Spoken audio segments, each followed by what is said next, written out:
dari 102 SMA Negeri Rami Puji. Saya mengikuti lomba FLS 3N 2025 dengan cabang seni kriya.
Dalam budaya Jawa, perhiasan rambut seperti sikram, hiasan dahi, dan tusuk konde atau pin konde tidak hanya berfungsi sebagai ornamen, tetapi juga sebagai simbol status, etika, dan filosofi hidup. Pembuatan kriya berbasis manik-manik merupakan revitalisasi dari warisan budaya tersebut, diselaraskan dengan pendekatan estetika tradisional dan teknik modern. Filosofi Jawa, manik-manik, maniati, intisari, hati. Manik-manik dalam filsafat Jawa sering dimaknai sebagai simbol keindahan, batin, dan kemurnian hati. Dalam pepatah Jawa mengatakan, ati kang resik bakal jalari tumindak kang beci. Selanjutnya ada tusuk konde, sangkang paraning dumadi. Tusuk konde sebagai hiasan puncak kepala melambangkan puncak kesadaran atau tujuan hidup manusia, paraning dumadi. Ia ditancapkan sebagai mahkota kecil, menyirat kontrol atas pikiran dan hawa nafsu. Yang terakhir ada sikram atau sumirat ing bawang.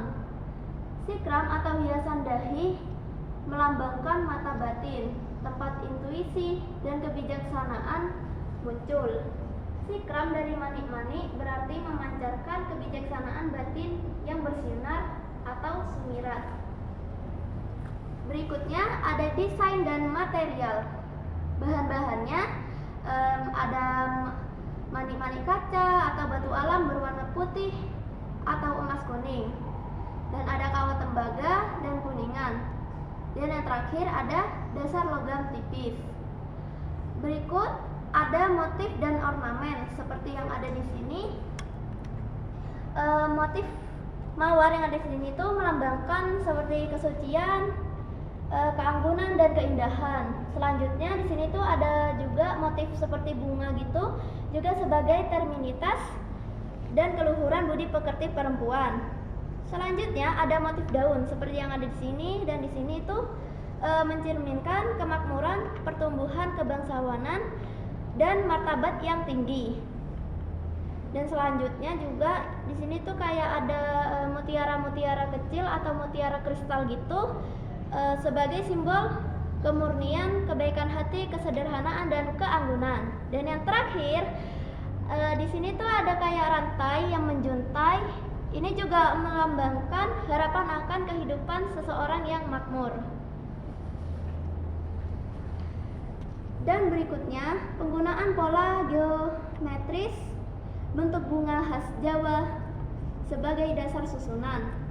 Dan selanjutnya fungsi dan kegunaan. Secara estetika, penambahan keindahan dalam busana adat Jawa seperti kebaya, jari, atau kemben. Selanjutnya juga ada dari spiritual menjadi media perenungan nilai-nilai luhur Jawa. Dan ada pula pendidikan budaya, media untuk memperkenalkan filosofi kriya tradisional. Dan yang terakhir ada fashion kontemporer, dapat disesuaikan untuk acara modern seperti wisuda, pertunjukan tari, dan pemotretan. Dan yang kelima ada nilai tambah dan inovasi, revitalisasi kriya tradisional yang sudah hampir punah, pemberdayaan kerajinan lokal terutama pada perempuan, produk ramah lingkungan dengan manik daur ulang atau alami, bisa dibuat sebagai paket edukasi kriya budaya untuk anak muda. Dan sebagai penutup, saya akan menjelaskan jika kriya tusuk konde dan sikram dari manik-manik bukan sekedar kerajinan tangan, melainkan wujud konkret dari filosofi Jawa yang mendalam seperti harmoni antara raga, rasa, dan cipta melalui sentuhan modern namun tetap akar pada tradisi. Kriya ini mampu menyuarakan kearifan lokal kepada generasi masa kini. Sekian presentasi dari saya, mungkin ada